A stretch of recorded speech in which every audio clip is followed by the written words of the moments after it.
In case 17-1498, Atlantic Richfield versus Christian. Ms. Blatt?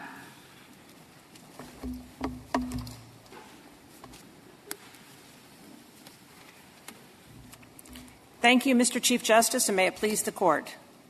This case involves whether the hundreds of thousands of landowners on Superfund sites can bring state lawsuits to implement their own piecemeal hazardous waste cleanups. The answer should be no. CERCLA entrusts EPA to protect human health and the environment by developing a remedial plan that protects the whole community. Respondents are profoundly wrong that removing waste is always better than leaving it in place. Superfund sites contain extremely hazardous substances, lead, mercury, plutonium, to name a few.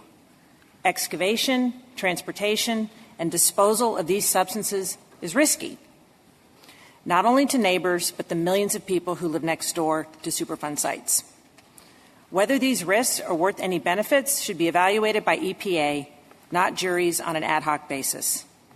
Since 2013, EPA has objected that respondents' restoration remedy would thwart more than 3 decades of its efforts at the Anaconda site, including by digging up soil that EPA wants left undisturbed, and by building miles of underground trenches that would affect an entire community's groundwater. This Court should reverse for 3 reasons. First, Section 113 bars respondents' challenge to EPA's remedy. Second, Section 122 bars respondents from undertaking any remedial actions absent EPA's authorization. And third, a restoration remedy is preempted because it would require Atlantic Richfield to effectuate the very cleanup that federal law prohibits the company from doing on its own, and a restoration remedy would prevent EPA from carrying out its statutory mandate to implement comprehensive cleanups. Ms. Platt, I've been trying to unpackage this case in my own mind. And I start with the language of the statute. I'm sorry, I interrupted you. Finish.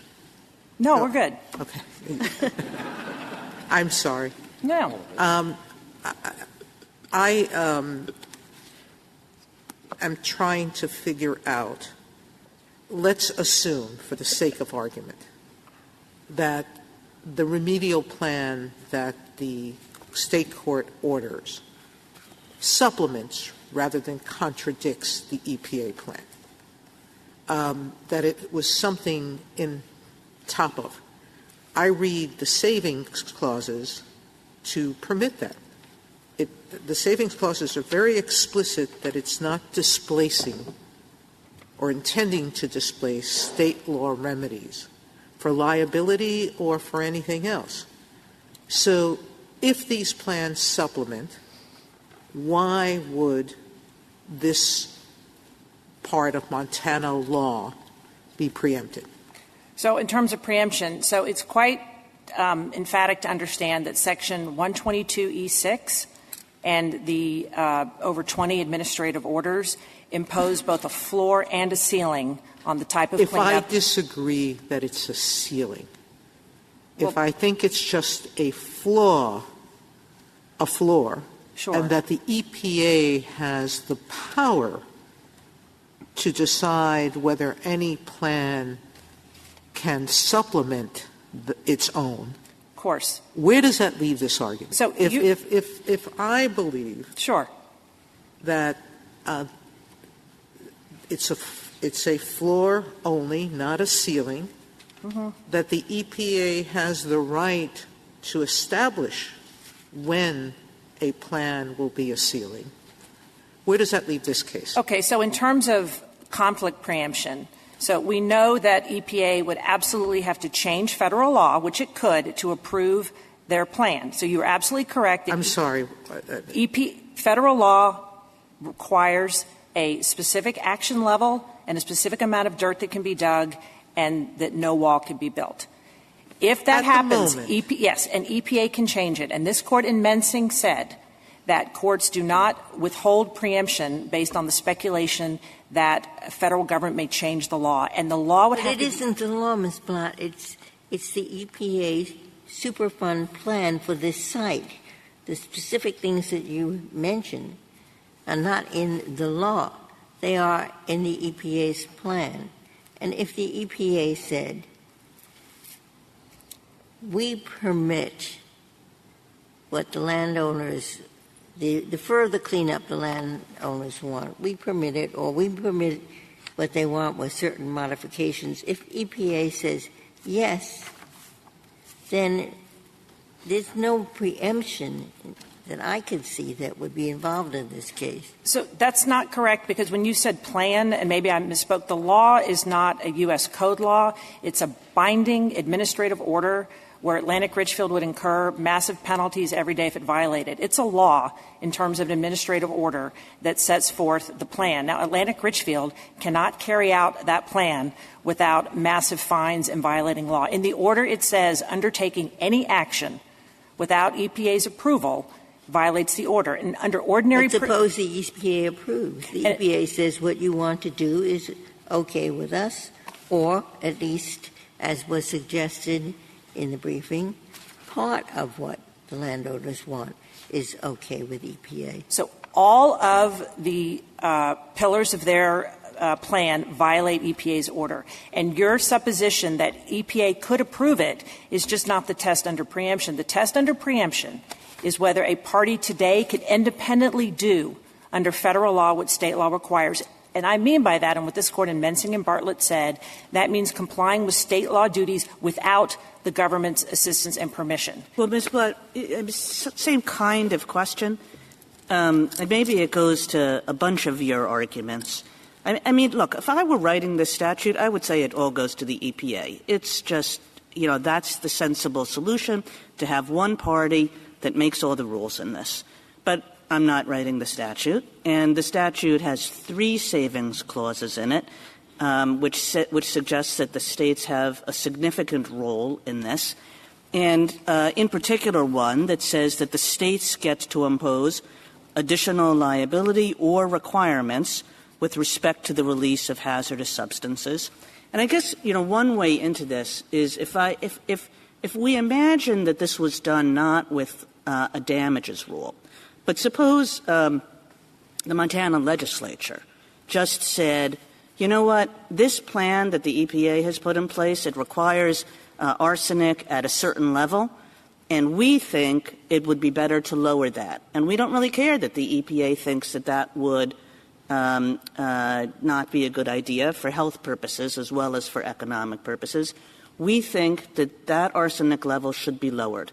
Do you think that the state gets to do that? No, and Section 121 deals with this directly. It spells out in like over 3,000 words how states can incorporate into EPA's their plans, and EPA can override that state standard. And it goes to the states have the remedy to sue. It's one of the exceptions under 113. And so, and I think you're right that their position under the savings clause is that not only could state laws say don't enact EPA's remedy because we hate it and do a different remedy, but state courts could order independent warring cleanups, case by case, block by block, house by house. And this court in the Abilene Cotton case and in the AT&T case interpreted almost an identically worded savings clause and said you can't interpret those clauses to completely destroy other parts of the Act. And this would utterly destroy EPA's whole design under surplus. So what do they save then? I mean, the savings is all over this statute. They have to save something. What do they save that states can do independently? So let me be very clear how narrow our argument is. They have four claims of compensatory damages and punitive damages. So typical state law claims for nuisance and whatever else they want to claim for damages is fine. The objection here is that the actual remedy orders Atlantic Richfield to pay respondents to carry out their contrary plan, and that respondents under state law must actually implement the very plan that Atlantic Richfield would violate federal law. So this is not only a challenge, and not only it's direct remedial action that has to be taken in violation of 122, but it's the only claim that would meet our standard of conflict preemption, because it requires Atlantic Richfield to effectuate a violation of federal law, either whether they hire their own employees or whether they hire the plaintiff's employees and put a different hard hat or give them a different shuffle. If I have questions about what state law requires, because I can't find anything in the state law that requires a damages remedy to be put in trust for the remediation. That's what the court below said. I know that's what it said. But I can't find any law that says that's what has to happen. Number one. Number two, I can't find any state law requirement that the petitioner has to prove that they're going to actually use the money they're awarded for the purposes that they claim. So I'm very confused about the state law. Yeah, and I think that's all a fair question. And if it is a fair question, why is it preempted? Meaning, why wouldn't I just remand this case and say, you can't award damages unless the other side proves, or the side claiming these damages proves, that it can get EPA approval of whatever it wants to do, and that it will, in fact, only use that award for those purposes. Right. So what's wrong with a ruling that's just that basic, that says you can get more if you can prove the EPA will give you more? As simple as that. So what's wrong with that kind of opinion? So you took this case on the assumption, and we cited on page 16 of our reply brief, all the places where the respondent concedes and the Montana Supreme Court expressly said that this money has to be used to carry out the remedy.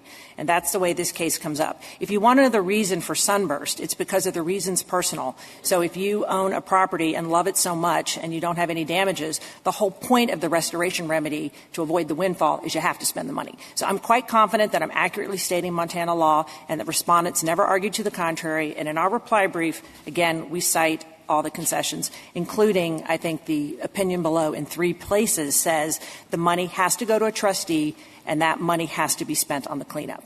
And I'm agreeing with you that key to the preemption argument is that under state law, they will be forced to carry out a remedy that would violate EPA's orders, these administrative orders, if we carried it out itself. So what's wrong with an opinion that we write that says what you're missing is the next step? You have to be able to show that that remediation will be approved. Yeah. So if that's their burden, why do we need to go any further? So I give two responses. So right now, they don't have federal permission. And under Section 122, you have to take federal. I didn't say we're talking about they preemption. have to show that they will get EPA approval. And all I'm saying is, you know, today. Let me just make one other point as a practical matter. This is not a case in its infancy. It was cooked. It was about to go to trial. It was 3 weeks away from jury selection when the court got stayed. We know they were going to trial, and the whole case is about whether a different remedy should be put on, and we know under state law, because they've conceded it, that they have to carry out that remedy, and we know they don't have EPA's permission. So you not only know 2 things. You know, again, it's conceded that the remedy seeks something different, and it would require a change in federal law, and you know they never got EPA's permission.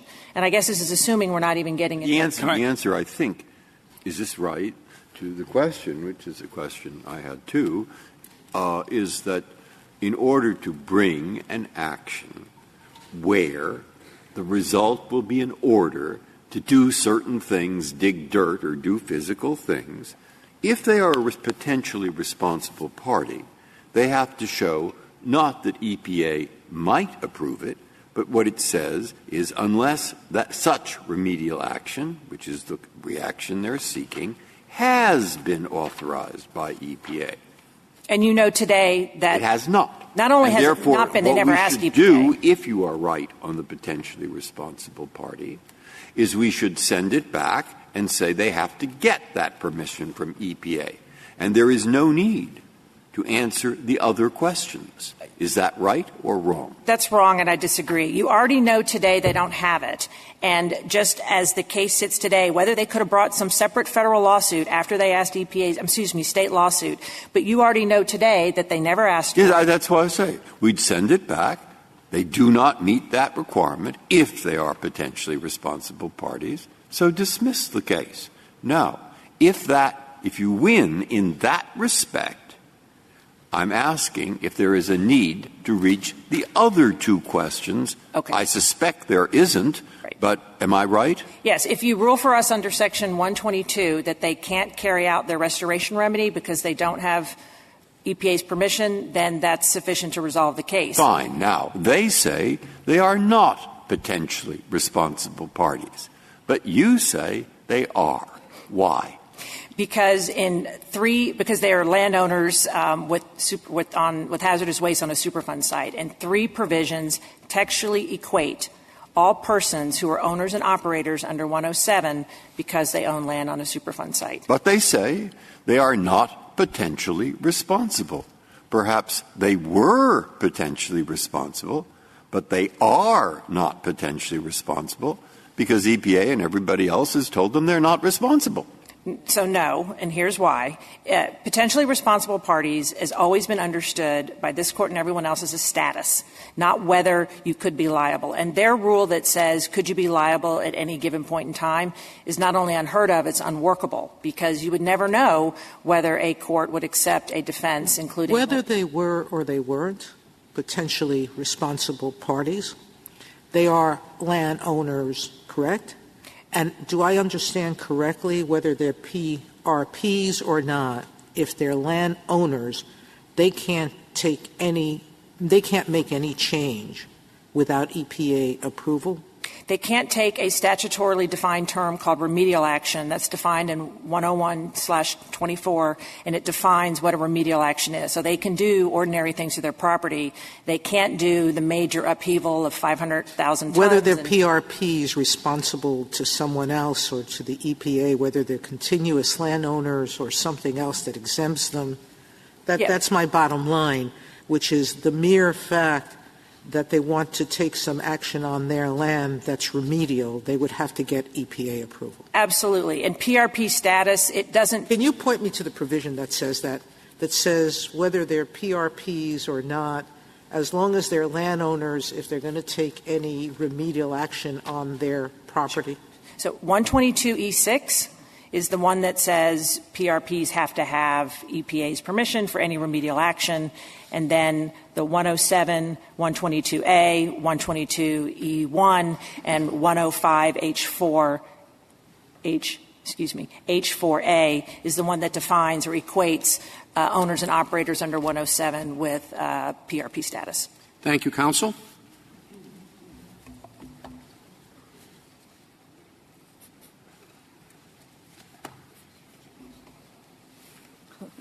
Mr. Michel. Thank you, Mr. Chief Justice, and may it please the Court.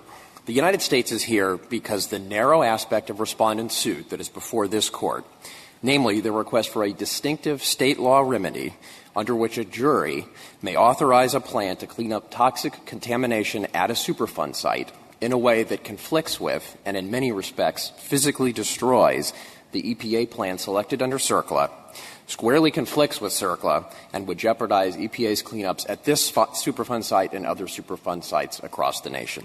Now, to go to some of the questions that have been raised already, this is a narrow our argument here is narrow. The statute does have savings clauses, and we don't dispute that respondents can move forward with their claims for money damages under state law, nuisance, and tort and other related theories that don't call into question the EPA remedy. And likewise, as Justice Kagan pointed out, there are a number of mechanisms in the statute for states to adopt what are called ARARs, applicable or relevant and appropriate standards that could be implemented as part of the EPA cleanup plan. And I think that goes to a broader point, which is that CERCLA really lays out a two-step process. At the first step, EPA or whatever federal agency is conducting the plan goes through a very reticulated process of getting public comment, meeting with landowners, meeting with the state, and selects a cleanup plan in compliance with those procedural and the substantive requirement that they protect human health. Then, at the second stage, CERCLA says, go and carry out the cleanup plan, and CERCLA erects a number of protections. Are you agreeing with Ms. Platt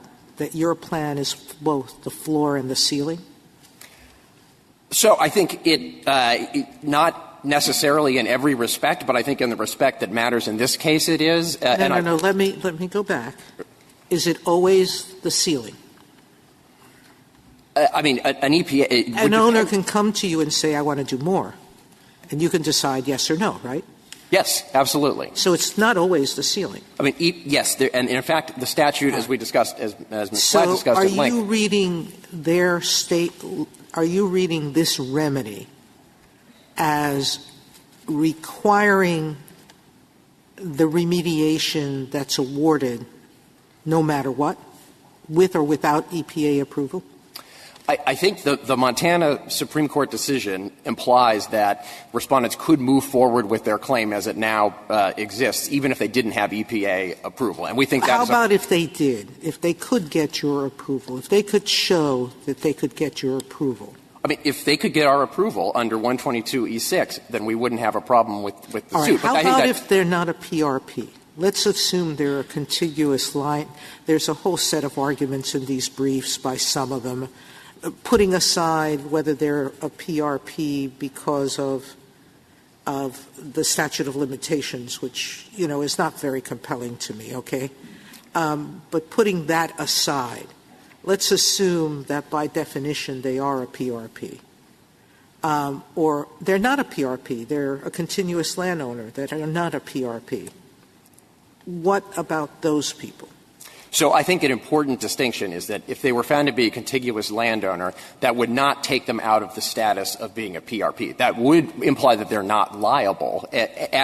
All right. So what you're saying is if you're a landowner, you might not be liable because some justices might have a problem with the concept that someone who didn't pollute and doesn't encourage the polluting would be financially liable. And that's an instinct that EPA shares. As we quote in our brief, the EPA has had a policy since 1991 of not imposing liability on residential landowners on Superfund sites. So, Mr. Michaud, if I could ask about the PRP status, because there are obvious consequences of labeling somebody a PRP in the way that you suggest, that these sites, they can be sites for decades and decades, and deprive people of doing some significant things that they want to do to their land.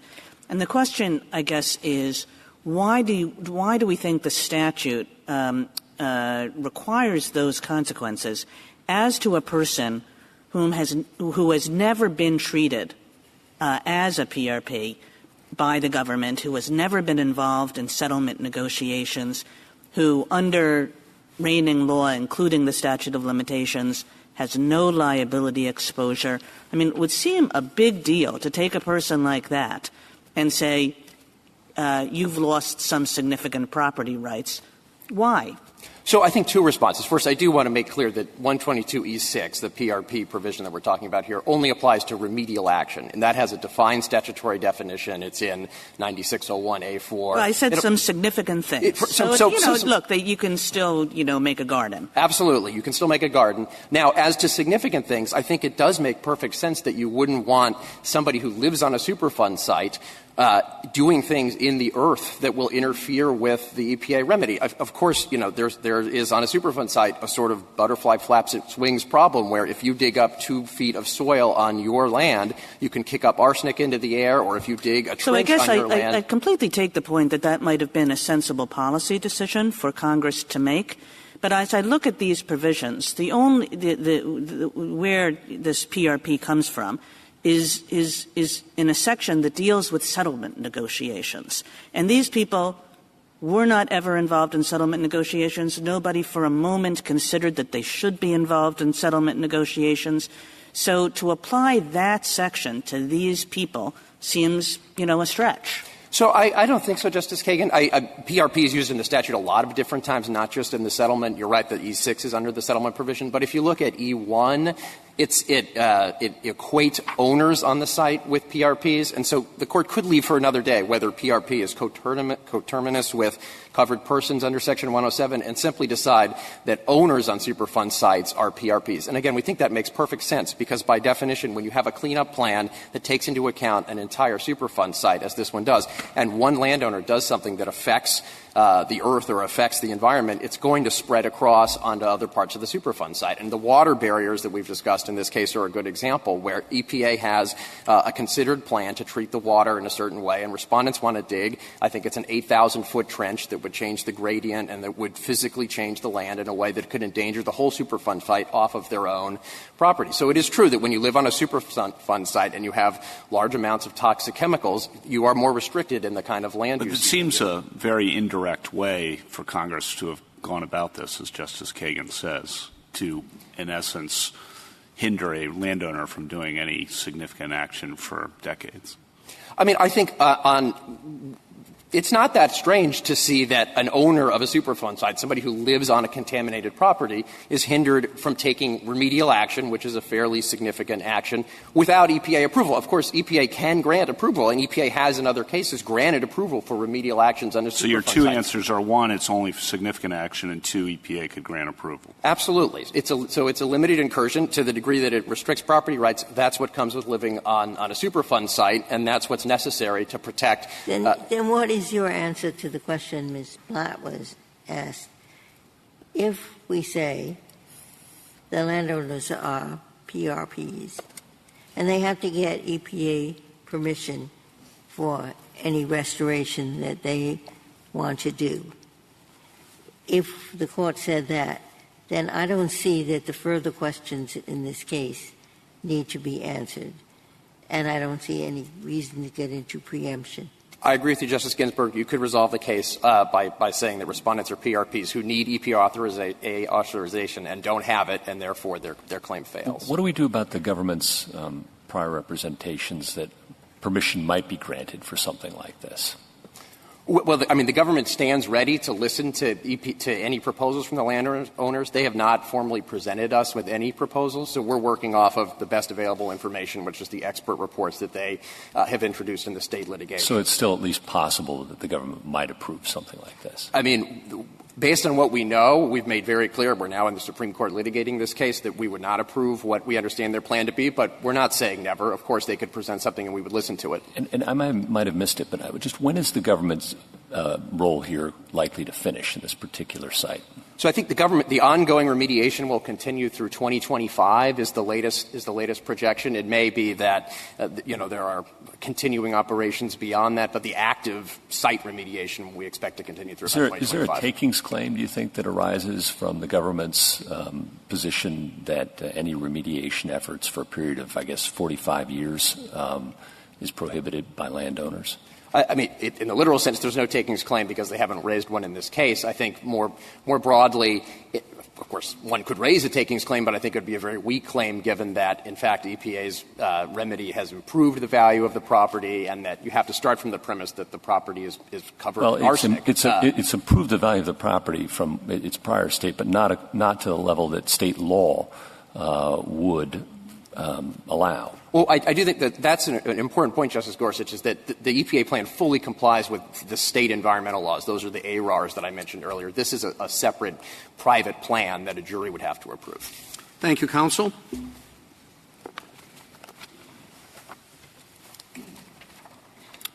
Mr. Pelmore.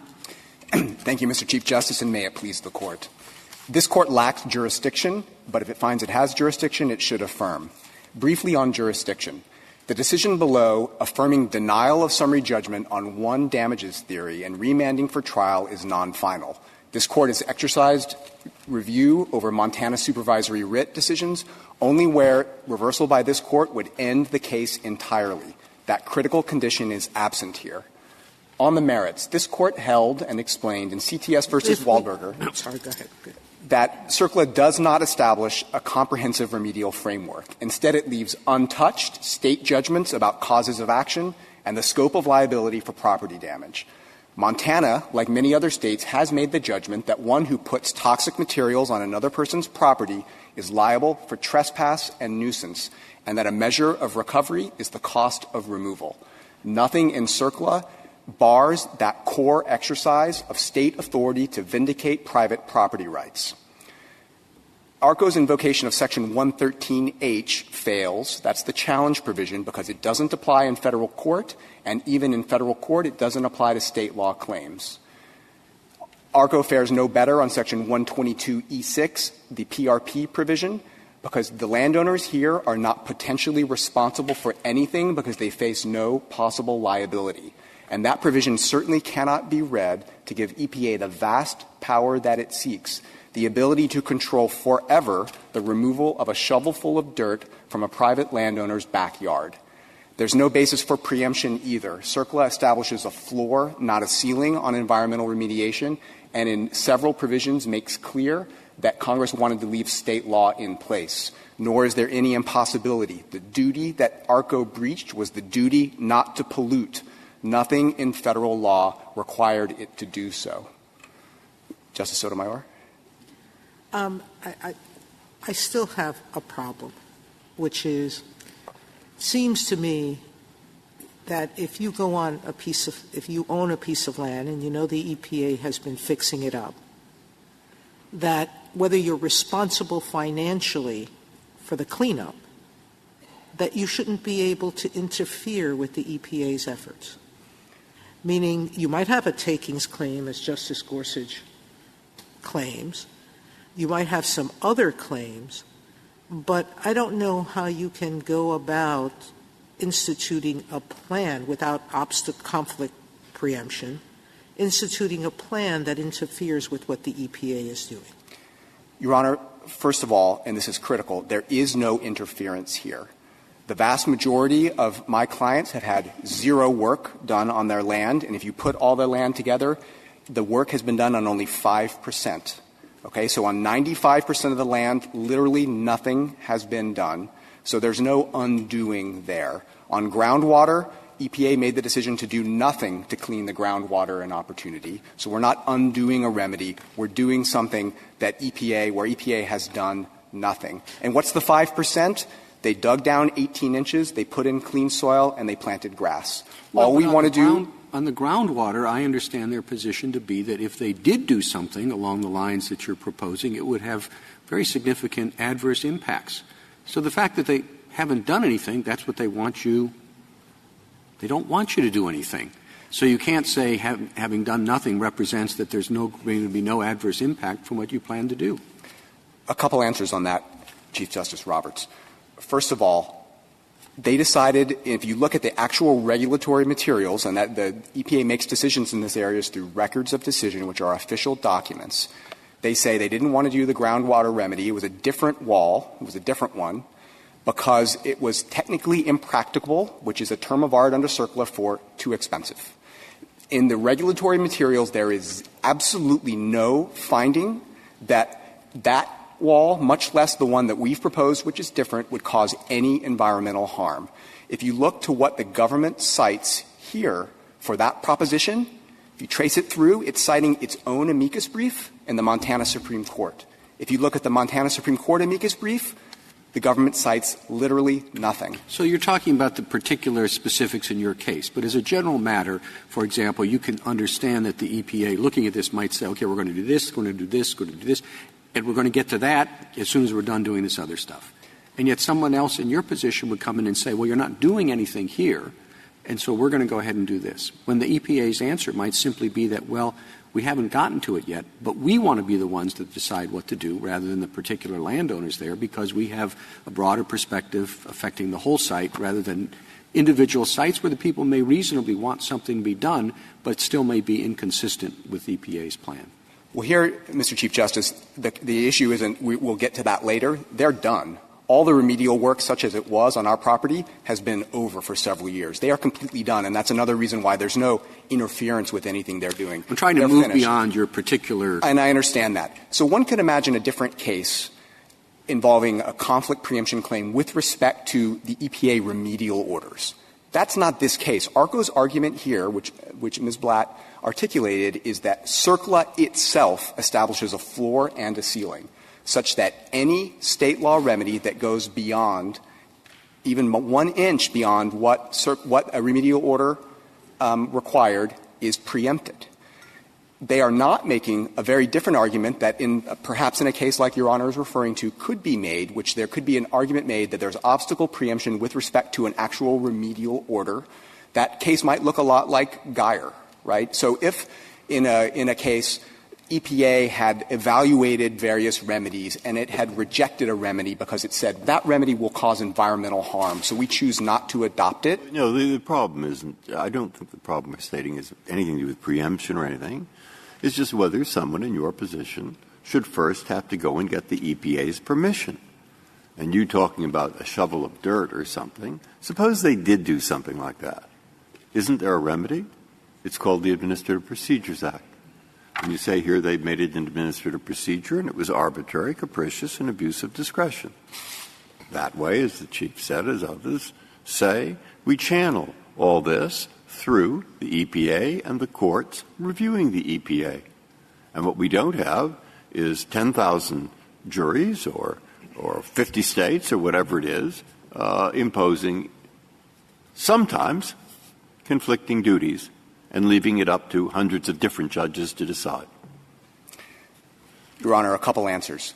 One is EPA doesn't need this 122E6, which is what you're referring to prevent harm at a Superfund site or protect the integrity of its remedy. The government made that point at page 17 of its invitation brief. It said we have plenty of tools. We can get administrative orders. We can get injunctions. There's no problem here. We can use those tools to protect the integrity of our remedy. The 122E6 applies only to potentially responsible parties. What is a potentially responsible party? It is not defined in the statute. So under normal rules of statutory construction, this Court looks to what does that mean? Is someone potentially responsible if they face no prospect of liability? No, they're not potentially responsible. It's been said they are covered parties. And who is a covered party that is not a potentially responsible party? We are told that this Court has equated the term covered party with personally responsible party, that a covered party is a potentially responsible party. And you say that's not right. They're not one and the same thing. So who is a covered party but would not be a potentially responsible party? There could be a number of ways. And you're right, Justice Ginsburg, that this Court has, as shorthand, used the two, linked the two, and the concepts are clearly linked. All potentially responsible parties have to, at one point, been covered persons. But a covered person would include a residential landowner with certain exceptions. Justice Sotomayor, you asked about the contiguous landowner defense. If you look at that, that is a carve-out from the definition of owner. So someone who establishes the requirements of that carve-out is not even an owner. So under ARCO's view, where all owners under Section 107 are potentially responsible parties, those who satisfy that defense and the bona fide purchaser defense aren't even owners. But more importantly, Congress could have said in 122E6 all 107 covered parties have to get EPA permission in order to remove toxic waste for arsenic from their land. It didn't say that. It said potentially responsible parties. It used a different term. Well, it did, Mr. Palmore, but under your theory, how would you decide whether somebody is a potentially responsible party? It sounds like you would need a court adjudication to do that, and that seems unlikely that Congress meant for that to happen. Well, Your Honor, I don't think it would necessarily need a court adjudication. And in fact, the statute puts the onus on EPA, this is Section 113K2D, to identify and notify all potentially responsible parties as early as it can before taking any removal action. So here we're talking about in the 1980s. It's on them to identify potentially responsible parties and send them a letter. And when there are settlement negotiations, and you referred to this in Section 122, they have to identify all potentially responsible parties and include them. So you're saying that even in the absence of the statute of limitations issue, these would not be potentially responsible parties because the government is subject to a kind of estoppel principle? I'm saying that if there's some concern about how will we know who a potentially responsible party is, the government has tools to at least put people on notice that it thinks they are potentially responsible parties. Now, of course, it might be wrong. But and in this case, though, We never got any of those kinds of notices. In the district court in this case, the government's brief said, we take no position on whether these landowners are potentially responsible parties. They own land that contains hazardous substances. I thought that potentially responsible parties are people who own land, whether they have any fault or not, but their land does contain hazardous substances. It does, Justice Ginsburg, and that makes them owners under Section 107 unless they are carved out from that definition by one of the defenses that we were talking about. That makes them owners, but 107 does not use the phrase potentially responsible party. And I think there's a critical kind of elephants in a mouse hole aspect to this argument. Section 122, and we reproduce all of it in the appendix to our brief at 50A through 80A, is all about settlement. If you read it front to back, it's all about settlement. And they Ms. Blatt, because I made that point to her, and I thought that she said to me that there are other places in the statute which use the term potentially responsible parties, so that's not all about settlement? There are a few others. Most of them refer back to the settlement provision, but I think that explains the purpose of 122E6 and also explains why it should be read according to its ordinary plain terms, which potentially responsible means like someone who could be liable, which is that when there are settlement negotiations and EPA has notified all the PRPs of the settlement negotiations and included them, something they've never done here, we've been excluded, then they don't want these parties who face possible liability and therefore are in settlement negotiations to go off and do their own remedial. You think a party could be potentially responsible at one point, but then at a later point cease to be potentially responsible? Absolutely, Your Honor. I do think that. And that's inherent in the – What sense would that make with respect to a rule limiting the ability of that party to engage in remediation that's not consistent with the EPA plan? Because, Your Honor, first of all, that's the way statute of limitations work, right? Parties get repose when the statute has passed. And I think you have to understand the implications of the contrary position, which is someone asked the question, when will this plan be over? It's already over on our land. The plan overall is targeted to be completed in 2025, but it's never over. Because all of the arsenic and other contaminants will not be removed, there is a 5-year review process where more remedial action could be taken. ARCO could be required to do it, and that will go on literally forever. So the argument on the other side is that EPA has a permanent easement on my client's property requiring them to store ARCO's arsenic and lead forever unless we get EPA permission to remove it. Can I go back to Justice Kagan's question for a second? If EPA notified landowners early on that they were all PRPs and you disagreed, how would that be resolved? Well, I think we would then – I think it kind of depends on how it comes up here. This PRP issue is coming up in an odd posture in this case because I think it's critical to point out that what we're talking about here is, a measure of damages, right? These are trespass and nuisance claims. And under Montana law, we have – the default is diminution of value. But if we can establish that we have personal reasons for wanting to stay on our property and remove the arsenic, then we can get this other measure of damages, restoration damages. And then it comes in – ARCO has argued that as like a defense to that. I think her question went to, it would be odd to think that the statute creates uncertainty about who is subject who is a PRP and who isn't, given who needs to get approval from EPA to do improvements on the land. You would want certainty at the front end.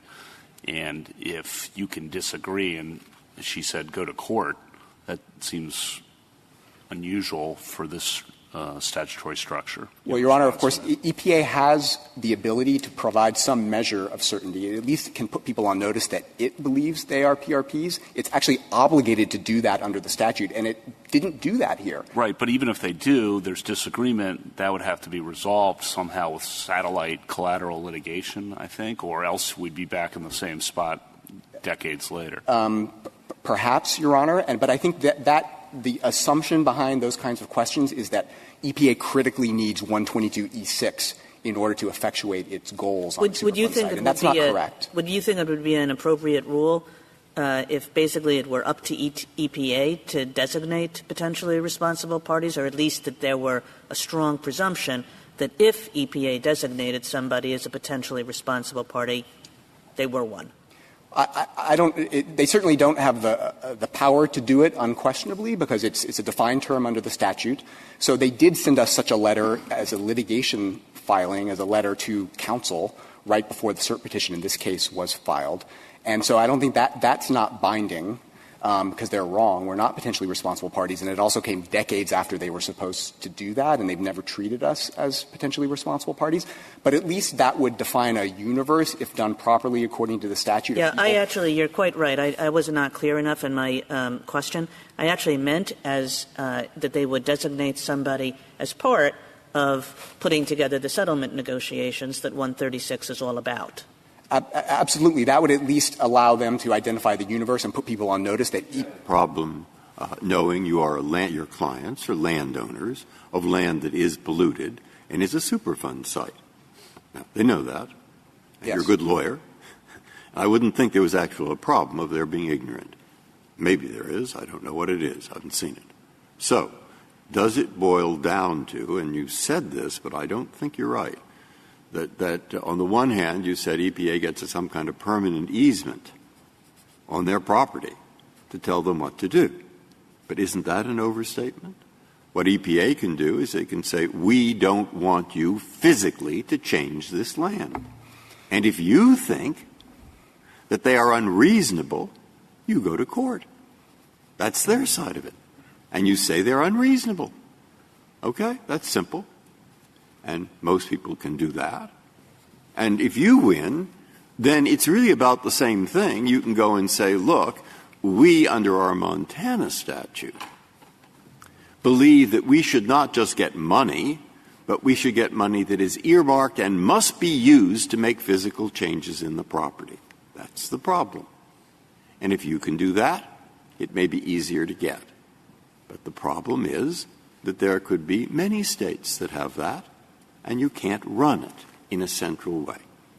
Have I stated correctly what the issue is?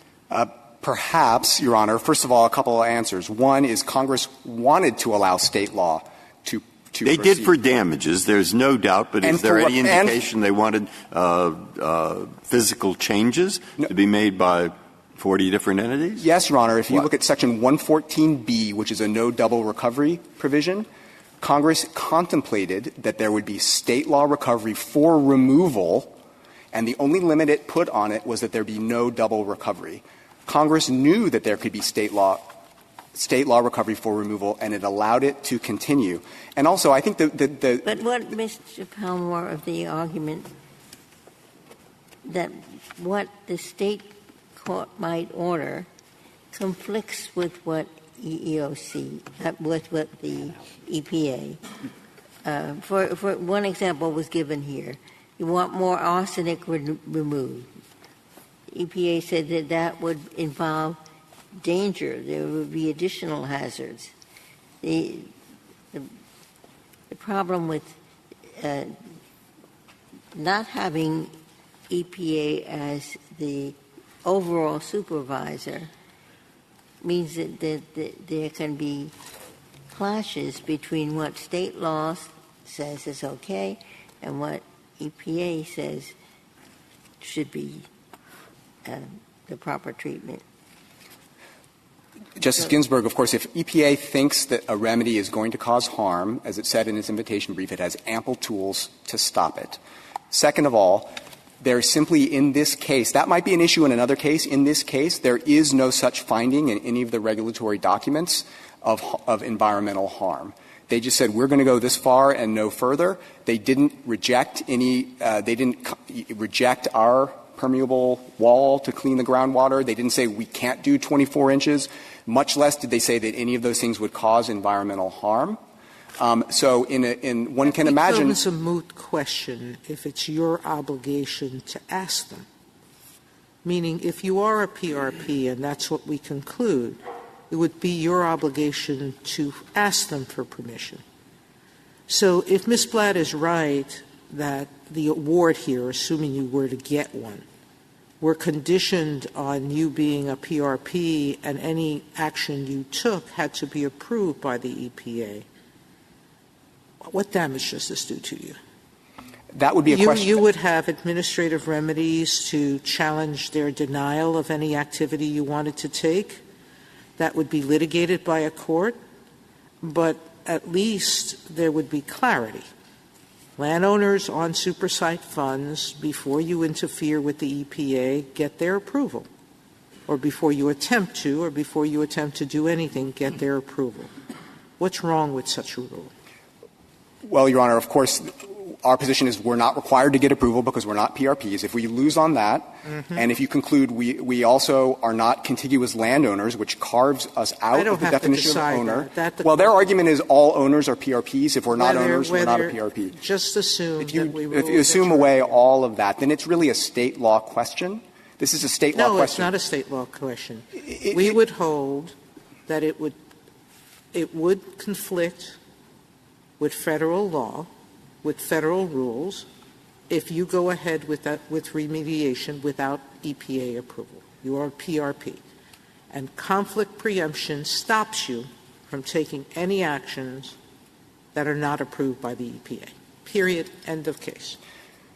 The reason that would be a remand question, Justice Sotomayor, is because we haven't asked the EPA for that permission because we don't believe we are PRPs, and in fact, EPA itself took no position on whether we are PRPs in this very case.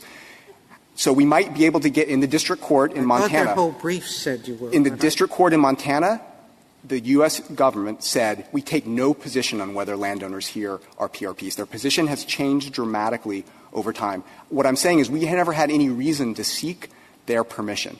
If you were to hold that we need their permission, then we might get it. They've said before that they are aspects of our plan they could approve.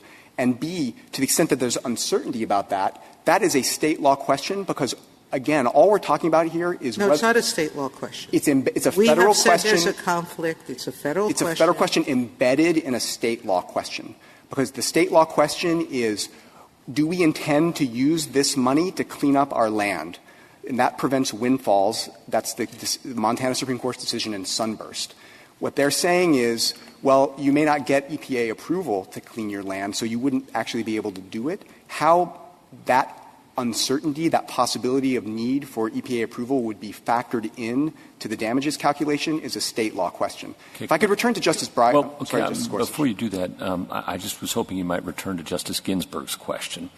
And let's suppose for the purposes of this hypothetical that you're not a PRP. But that EPA thinks that some aspects of your plan would interfere with its interests. You said that the EPA has plenty of tools available to it in that scenario to address any conflicts. Can you be specific about what EPA could do to take care of its interests in that scenario? Yes, Your Honor, and you don't have to take my word. Because 122 won't work, right? You don't have to take my word for it. You can look at page 17 of the government's invitation brief in this case, where it said you don't need to take cert on this PRP issue because we have plenty of tools in order to safeguard the integrity of our remedial plan. Those are under Section 106. It can seek administrative orders. It can seek injunctions. There are plenty of tools it can do. Can it do that even with respect to somebody who's not a PRP?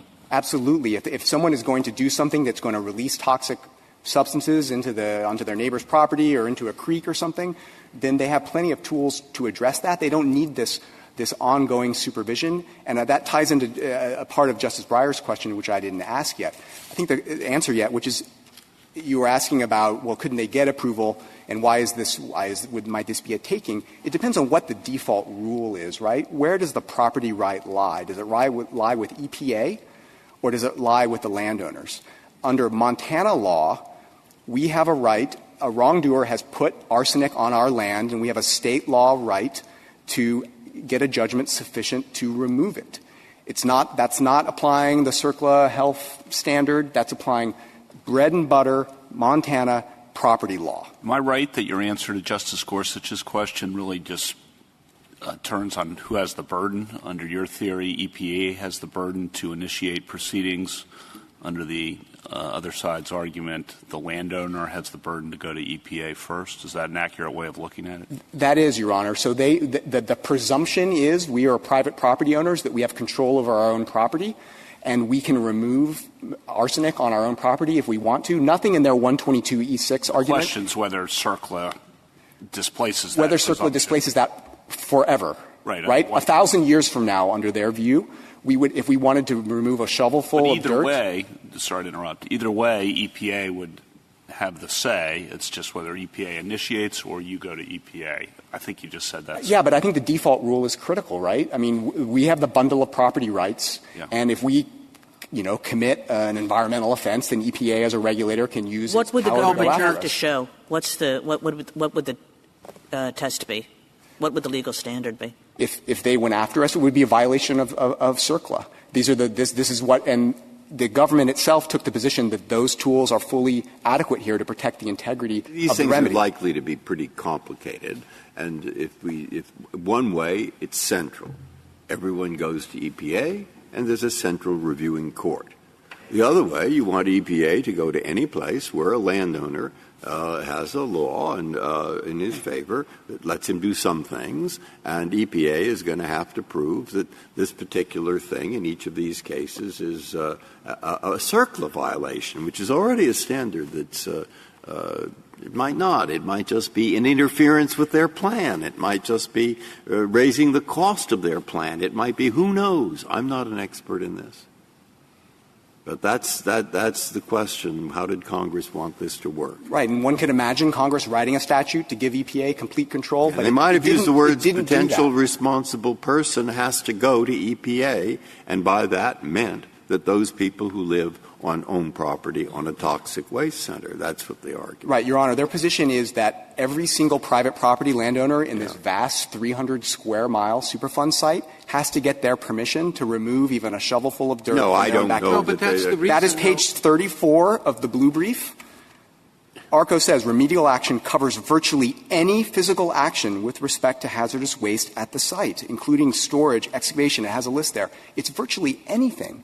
They're saying that my clients in Opportunity, Montana have to get permission from EPA in Washington if they want to dig out part of their backyard to put in a sandbox for their grandchildren. And are you saying also it's you can say dig out part of their backyard. EPA would say if you want to disturb arsenic-infected land, dirt, in a way that would not only harm your neighbors but could harm people many miles away. I mean, yes, you want to just do things on your land, but you can't overlook the fact that that is going to have harmful effects on everybody else around you. And if you assume that harm that's assumed embedded in your question, they have the tools to go after that. What I'm talking about is when there's no showing of harm. Their argument is whether there's harm or not, we have to get their permission. And if I could guess the question, though, is, and you might say, look, this is a policy matter and Congress decided it. But I guess the question is, it's hard for EPA to go around and try to figure out who's creating sandboxes. And so why should the onus be on EPA to figure out who's creating sandboxes? Well, EPA is, of course, all over this site, and it can enforce the law here. The question is whether we should be similarly situated to just you and me and any American who, if we violate the law, the regulator, the law enforcement can come after us, or whether we have this kind of superintending presence of agency authority over us and our private property for the rest of our lives. And that's not the scheme that Congress created. It went out of its way to allow state law over these traditionally state law subjects to continue. Your parade of horribles can still come true with EPA being aggressive in getting to all those places. If they want to come out, the question Justice Breyer asked is, does it make sense to have you go to EPA first so that they can maintain control? Comprehensive is the word in the statute, after all. Your Honor, there's no evidence that Congress intended this obscure corner of Section 122 about settlements to give EPA that kind of vast control forever over private property. Thank you, counsel. 3 minutes, Ms. Black. Thank you, Mr. Chief Justice. Justice Sotomayor, I answered one of your questions incorrectly on a site, and I need to correct it. Section 107Q1, capital A, 3 through 5, is the contiguous landowner provision that says if you live on a Superfund site, no matter what, you have to make sure you comply and not interfere with EPA. So there's provisions throughout CERCLA that say no matter what your defenses may be, you always are on the hook to not do anything to interfere with EPA's remedy. And I just gave you different sites. So on PRPs, in terms of this is a status and not a financial liability, EPA, they're always liable under 106 for abatement. And they're always liable in a suit by Atlantic Richfield when the cleanup ends under Section 113G2A. We might not get much money, but they're definitely on the hook. But the real question is one of status. And it's Justice Gorsuch and Justice Kavanaugh, you were wrong on this as being a question of who has to sue and a burden. EPA would have no way of knowing. What they only know in this case and wrote them a letter because there's a lawsuit in a Supreme Court case in the state of Montana. But there are hundreds of thousands of people who live on Superfund sites with uranium and God knows what else. And how is EPA exactly supposed to know when someone is removing uranium? It has a half-life of 4.7 billion years. Arsenic has no half-life. It always is there. It cannot be destroyed. It doesn't evaporate. So, yeah, they have some restrictions before they move hazardous waste. The other thing is, in terms of who you'd have to sue, I would freak out if I got a letter. Their view is you have to sue these poor innocent landowners and say you're liable under CERCLA. Just so you know, it's the only way we can keep control of the site. That's the only way we're going to know, and then, now they're on notice, because otherwise you would have this metaphysical thing of who knows who's liable. In terms of the taking issue, and I think that you guys already answered this, but this is really a question of do you have to go to EPA? If EPA denies permission and they want to bring a takings claim, go sue EPA. There's also a citizen suit provision that in 2025 they can bring a lawsuit and say, EPA, your remedy was terrible, we don't like it, it violated CERCLA, come up with a new one. That's what the citizen suit provision is for. On the mouse hole point, I don't think it's a mouse hole. So it has mouses, or elephants, I guess, all the way in the statute. There are provision after provision in the contiguous landowner, in the de micro minimis, or whatever that word is, in the bona fide landowner that says at all times you have to make sure you don't interfere with EPA's remedy. Thank you. Thank you, counsel. The case is submitted.